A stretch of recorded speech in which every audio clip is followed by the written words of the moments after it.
आज का हमारा टॉपिक है इंटर स्टेट रिलेशन।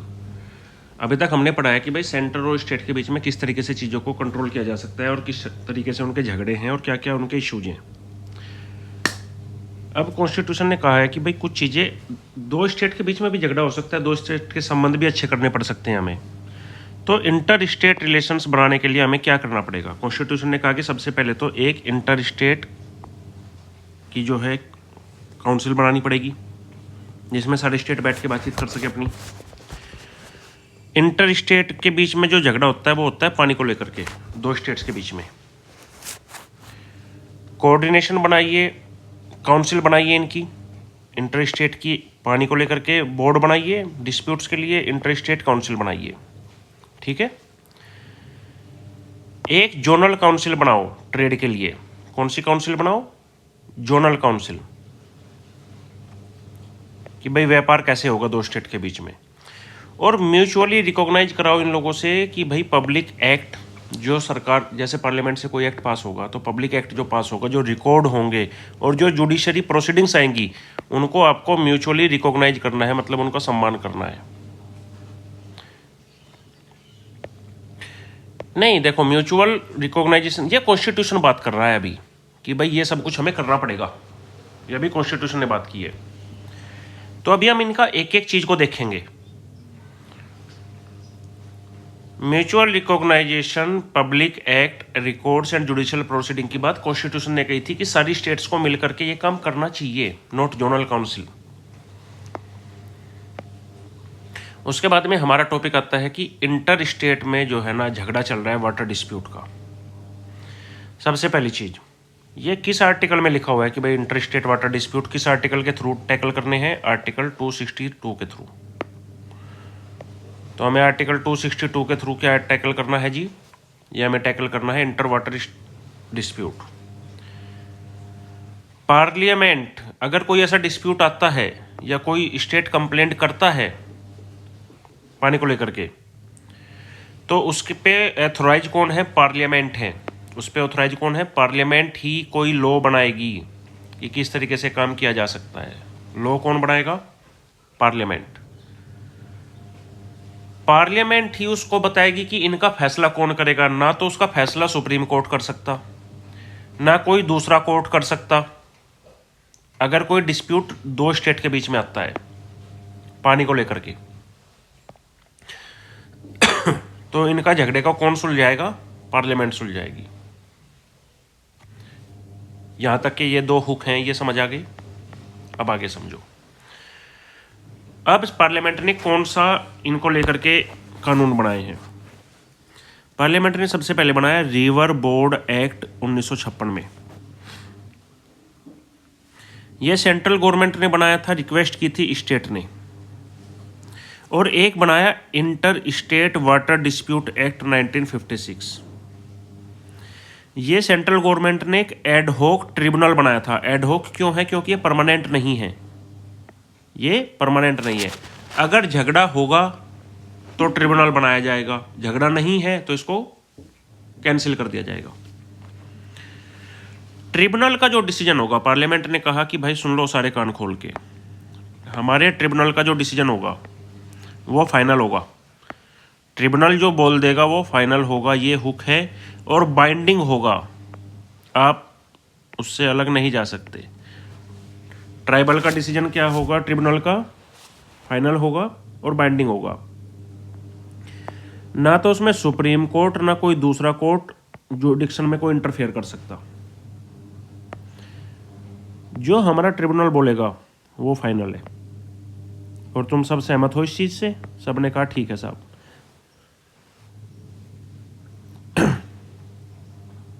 जी,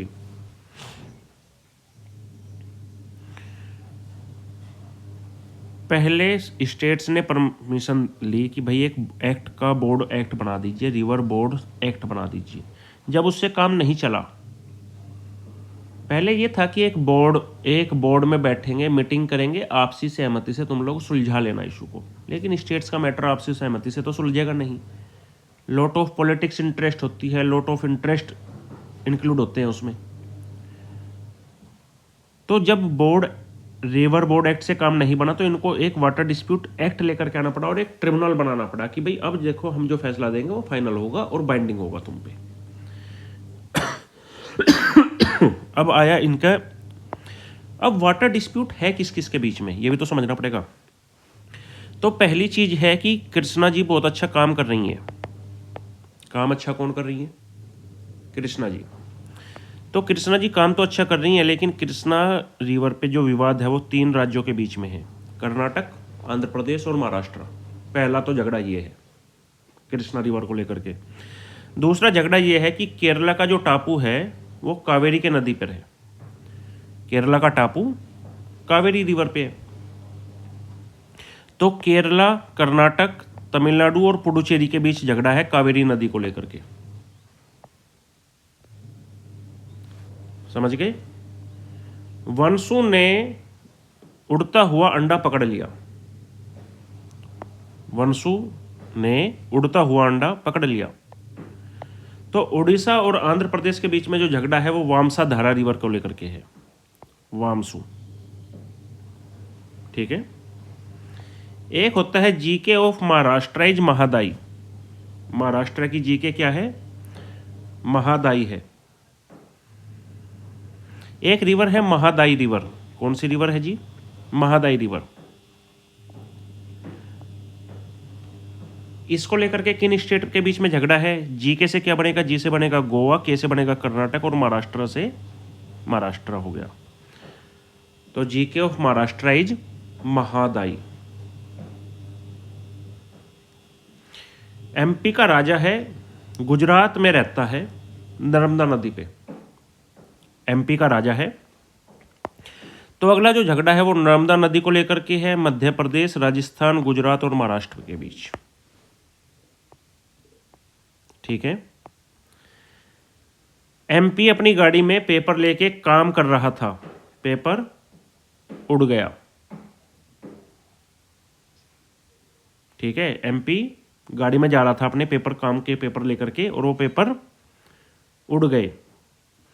अब ये जो गोदावरी नदी है, इस गोदावरी नदी पे झगड़ा किस किस का है? Madhya Pradesh,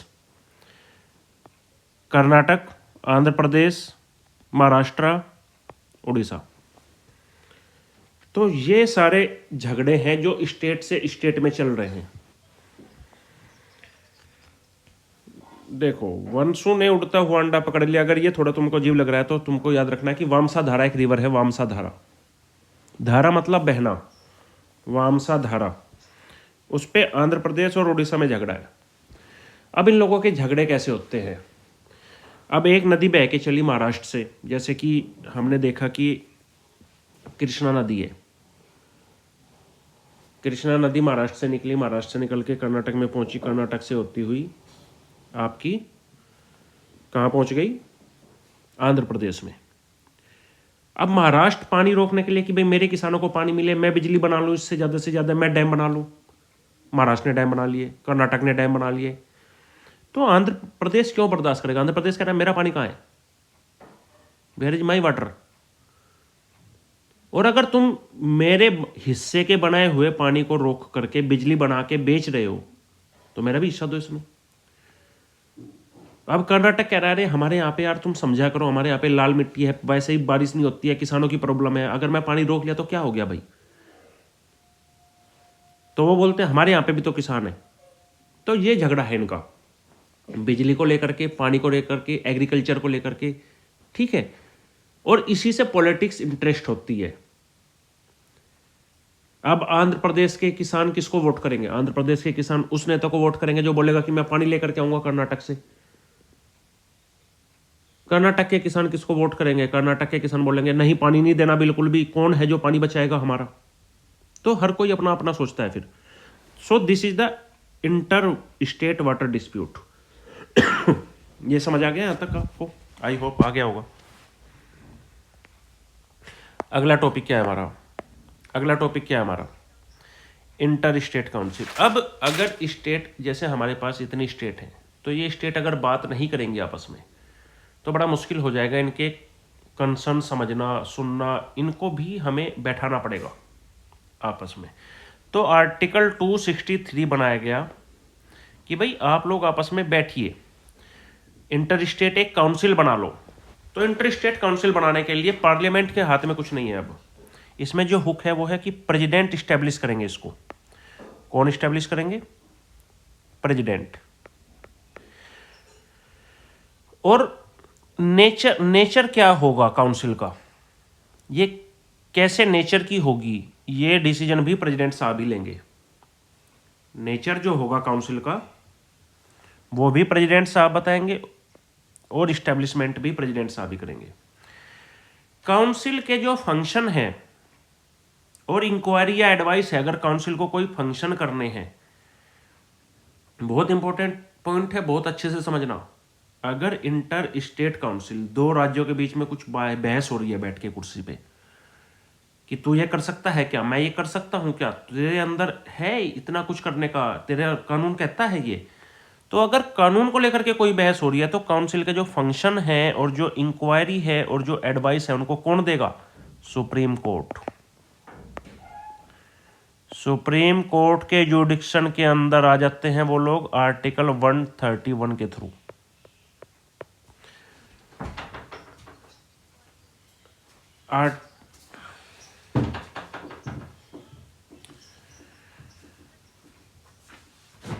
yes nature.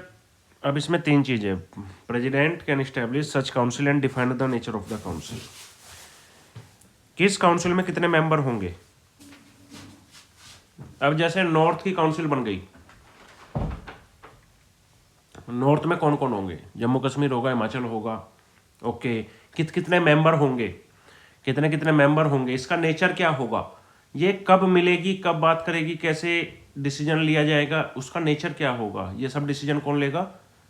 President. अब वो लोग मिल तो लिए, अब वो अपना काम करना शुरू किए, फंक्शन करना शुरू किए, उन्होंने इंक्वायरी शुरू की एक दूसरे पे। इससे पार्लियामेंट बाहर निकल गई। पार्लियामेंट ने कहा प्रेसिडेंट जाने और सुप्रीम कोर्ट जाने, हम ना जाने कुछ। तो इसमें सुप्रीम कोर्ट के जुडिक्शन में आ जाती हैं। इनको अगर एडवाइस लेनी है ना किसी चीज पे इंटर स्टेट काउंसिल को, तो सुप्रीम कोर्ट से लेनी पड़ेगी। आर्टिकल 131 में council can deal with any controversy. Council deal कर सकती है किसी भी कंट्रोवर्सी से, चाहे वो कंट्रोवर्सी लीगल हो या नॉन लीगल हो, वो हर एक कंट्रोवर्सी से डील करेगी खुद। लेकिन उसका फंक्शन कैसा होगा? एडवाइजरी, बाइंडिंग नहीं। समझ गए? अब ये तो हो गई इंटर स्टेट काउंसिल। काउंसिल के जो सब्जेक्ट होंगे, एक काउंसिल सब्जेक्ट्स होते हैं, 3 काउंसिल और बना रखी है हमने। जैसे कि एक हमने बनाई है सेंट्रल काउंसिल ऑफ हेल्थ। अरे भाई, इस काउंसिल को काम भी तो दिया जाएगा, किस चीज़ पे करना है तुम्हें? भाई तुम हेल्थ पे चर्चा करो बैठ के। किस पे चर्चा करो? हेल्थ पे। तुम एक काउंसिल बनाओ, central council of local government and urban development. Local government, Panchayati Raj institution कैसे अच्छा हो और अर्बन डेवलपमेंट कैसे हो। और इसके लिए हमने 4 रीजनल काउंसिल बनाई, एक नॉर्थ की, एक साउथ की, एक ईस्ट की, एक वेस्ट की। ठीक है। अब ये तो हो गए काउंसिल के सब्जेक्ट। ये वाली काउंसिल तो चली गई इंटर स्टेट काउंसिल के पास। पार्लियामेंट ने कहा हम आ जाएं। अब पार्लियामेंट ने कहा अब हम अपने एक्ट के थ्रू कुछ चीज़ें बनाना चाहते हैं, जैसे कि सेंट्रल काउंसिल इंडियन मेडिसिन की, सेंट्रल काउंसिल होम्योपैथी की। ये दोनों काउंसिल किसने बना रखी है? पार्लियामेंट ने अपने एक्ट्स के थ्रू।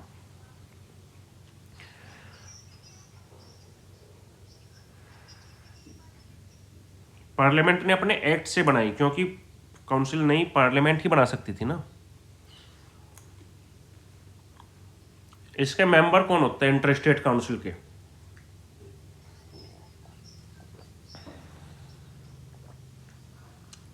अभी आएंगे साहब, आगे बढ़ो।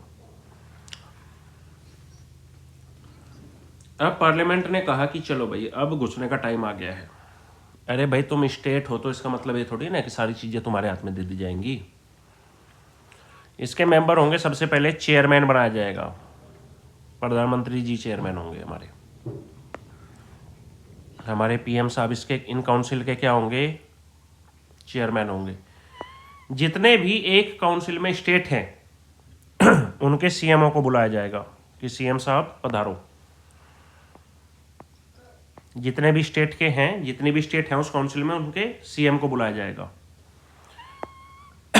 अगर वहां पे यूनियन टेरिटरी आती है तो उसके एडमिनिस्ट्रेटर को बुलाया जाएगा। यहां तक समझ आ गया? अगर कहीं पे प्रेसिडेंट रूल लगा हुआ है तो सीएम तो अब जा चुके हैं, तो गवर्नर साहब को बुलाया जाएगा। इसमें हुक यही है कि नॉर्मली गवर्नर साहब नहीं आएंगे, जब प्रेसिडेंट रूल लगा है तभी आएंगे बस। और 6 सेंट्रल कैबिनेट मिनिस्टर भी बैठेंगे, 6 सेंट्रल कैबिनेट मिनिस्टर।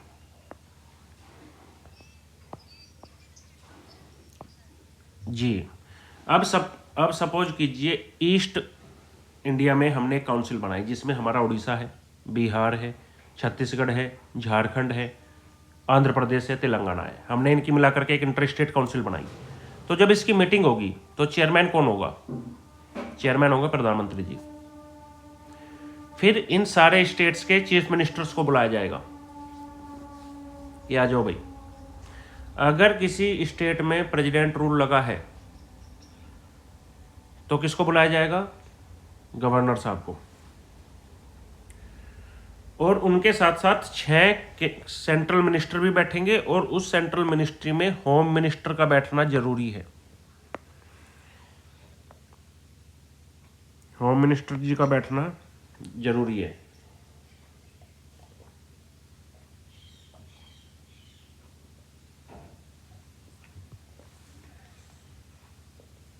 काउंसिल कब मिलेगी? Next page. काउंसिल को कब मिलना है?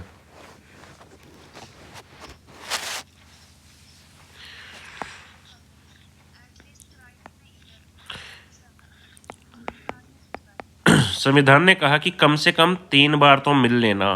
कम से कम है ये, ज़्यादा से ज़्यादा तो चाहे तुम हर महीने मिल लो, कम से कम 3 बार मिल लेना भाई। उसके बाद में सारे के सारे जो क्वेश्चंस होंगे, जितने भी वहाँ पे चर्चा होंगी, वो डिसाइड किए जाएंगे कंसेंसस से, आपसी सहमति से। वहाँ पे कोई किसी पे डिसीजन थोपा नहीं जाएगा।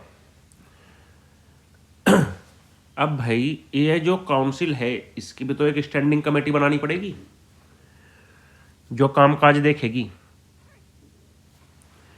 तो ये जो स्टैंडिंग कमेटी है, यहाँ पे बहुत अच्छा हुक है कि जो इंटर स्टेट काउंसिल है उसकी जो स्टैंडिंग कमेटी बनेगी उसका चेयरमैन होंगे यूनियन होम मिनिस्टर साहब। अब प्रधानमंत्री चेयरमैन नहीं होंगे,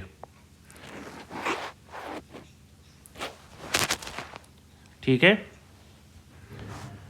स्टैंडिंग कमेटी जो बनेगी काउंसिलों की पूरी इंटर स्टेट काउंसिल की जो स्टैंडिंग कमेटी बनेगी, या पूरे भारत की बात हो रही है, ये किसी एक नॉर्थ ईस्ट नॉर्थ साउथ की बात नहीं हो रही है।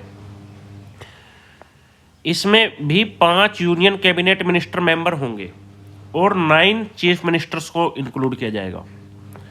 चेयरमैन कौन होंगे? Union home minister. Cabinet minister कितने होंगे? टोटल 5, और 9 चीफ मिनिस्टर्स इसमें इंक्लूड होंगे। और ये भी एक बहुत ही प्यारा आपका हुक लग सकता है।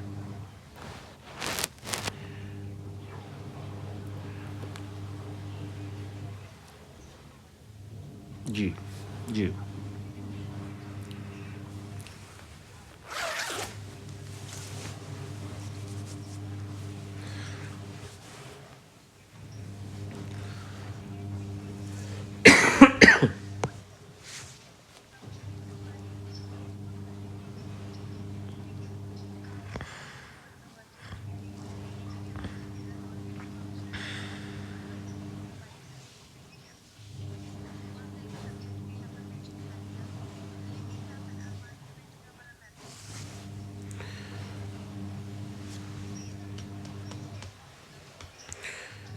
अगर आपको ये वहम हो रहा है कि इंटर स्टेट 2 स्टेट का मुद्दा होता है, आवाज कम,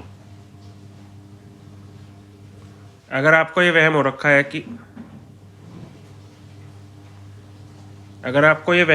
है कि भाई इंटर स्टेट काउंसिल 2 स्टेट का मुद्दा है, तो वो 2 स्टेट का मुद्दा नहीं होता है। इंटर स्टेट है 28 के 28 स्टेट का आपस में।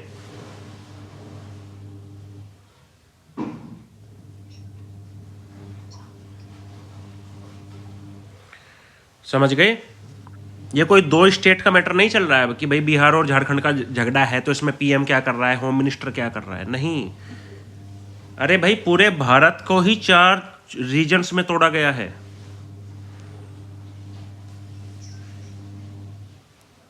काउंसिल पूरे 28 स्टेट्स की है, पूरे 29 स्टेट्स की है, नॉट फॉर ओनली 2 स्टेट्स। इसीलिए यहाँ पे इनका चेयरमैन किसको बनाया गया है? प्रधानमंत्री जी को बनाया गया है चेयरमैन। इसीलिए होम मिनिस्टर आए हैं, इसीलिए 6 कैबिनेट मिनिस्टर आए हैं।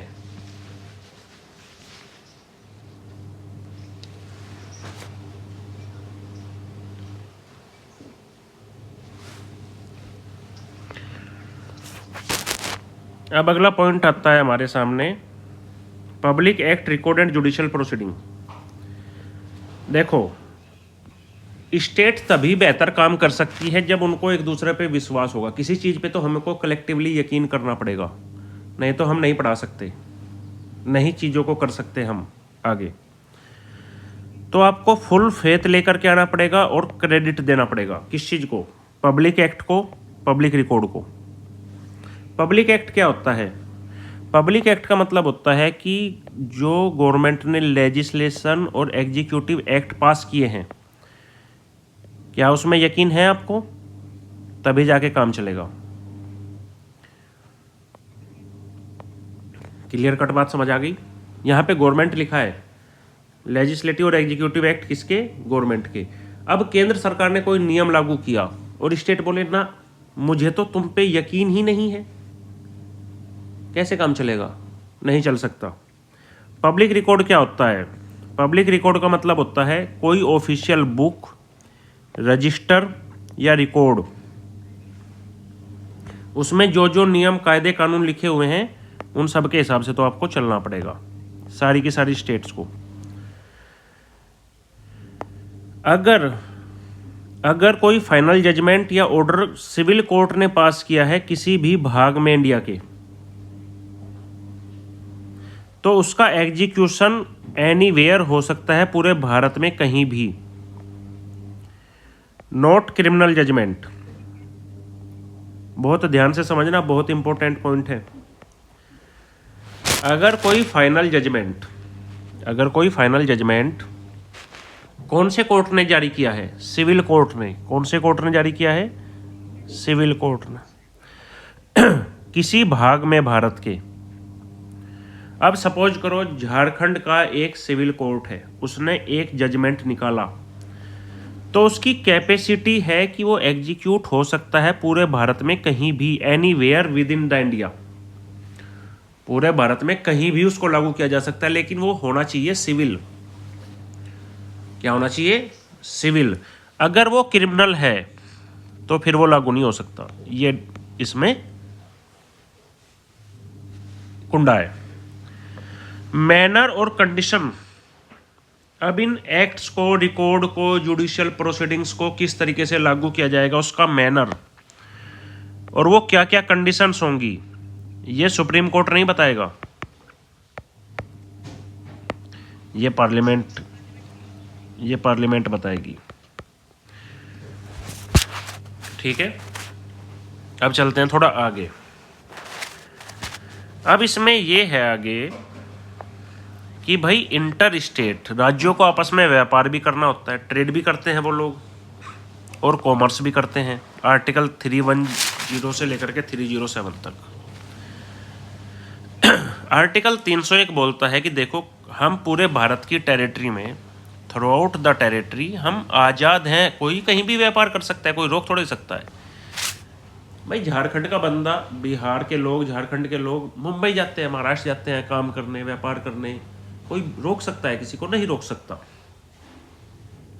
अब स्टेट ने कहा कि यार ऐसे तो मतलब कोई भी कहीं भी जाके मुंह उठा के भाग जाएगा, ऐसे थोड़ी होगा, कुछ तो रोक लगाओ इन पे। तो इसीलिए कुछ रिस्ट्रिक्शंस लगाई गई। पार्लियामेंट चाहे तो व्यापार करने पे रोक लगा सकती है पब्लिक इंटरेस्ट में, ठीक है। पार्लियामेंट चाहे तो, ये काम कौन कर सकता है? पार्लियामेंट कर सकती है, स्टेट लेजिस्लेचर नहीं। रोक लगाने में लेकिन पब्लिक का भला होना चाहिए, ऐसा नहीं कि तुम प्रीफरेंस दे दो किसी एक स्टेट को दूसरे के ऊपर, भेदभाव मत करना, ठीक है। स्टेट लेजिस्लेशन रिस्ट्रिक्शंस लगा सकती है, स्टेट बोली हमें भी तो मौका दो, स्टेट लेजिस्लेशन भी रिस्ट्रिक्शंस लगा सकती है, लेकिन कब? जब आप पहले प्रेसिडेंट से पूछ लो तो आपको प्रेसिडेंट से पूछना पड़ेगा, ठीक है। Freedom under article 301 subject to the nationalization laws, ठीक है। अगर आप किसी टेरिटरी में भारत की व्यापार करना चाहते हैं तो आपको कानून भी मानने पड़ेंगे वहां पे। फ्रीडम का मतलब ये नहीं है कि आप कानून से ऊपर हो गए। अब आगे आती है जोनल काउंसिल, अभी हमने पढ़ी जोनल काउंसिल। जोनल काउंसिल को बनाया है भाई पार्लियामेंट ने। जोनल काउंसिल को किसने बनाया है? ये कॉन्स्टिट्यूशन में नहीं है, ये पार्लियामेंट ने खुद से बनाई है जोनल काउंसिल। किसके under? Under state reorganization act,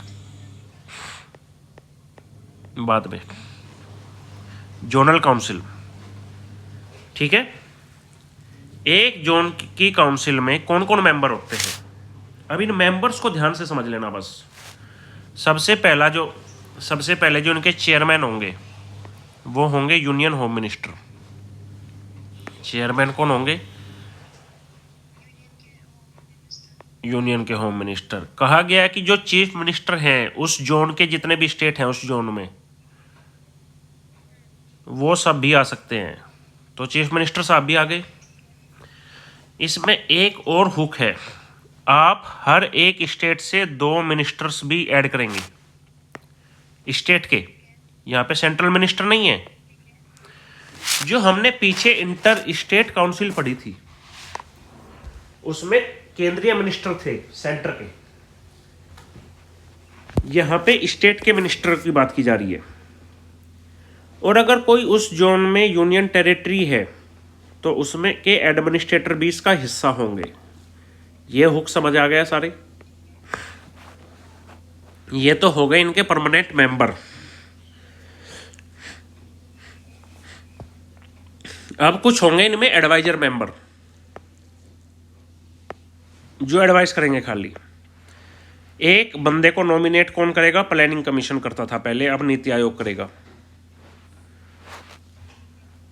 chief secretary जो हैं स्टेट गवर्नमेंट के, जो चीफ सेक्रेटरी आईएएस साहब हैं, वो भी एडवाइजर मेंबर बनेंगे। और जो हर एक स्टेट का जो डेवलपमेंट कमिश्नर है वो भी आएंगे, ठीक है। और ये आपको वोटिंग का राइट नहीं होगा, इन एडवाइजरों को आप वोटिंग नहीं कर सकते। एडवाइजर मेंबर समझ आ गए? ये जोनल काउंसिल काम क्या करेगी? जोनल काउंसिल काम करेगी इकोनॉमिक और सोशल प्लानिंग। लिंग्विस्टिक माइनॉरिटीज का क्या लफड़ा है भाई? अगर 2 स्टेट के बीच में बॉर्डर डिस्प्यूट चल रहा है तो उसको कैसे निपटाया जाए। और इंटर स्टेट ट्रांसपोर्ट, झारखंड की बसें छत्तीसगढ़ में जाती हैं, छत्तीसगढ़ की बसें झारखंड में जाती हैं, बिहार की झारखंड में जाती हैं, तो इनके मुद्दे हैं, तो उन चीज़ों को जोनल काउंसिल निपटाएगी। एक बनाई गई हमारे द्वारा नॉर्थ स्टेट काउंसिल, ये बिल्कुल अलग बनाई हमने 1971 में, separated act by parliament, parliament के एक्ट ने सेपरेट बना दी है।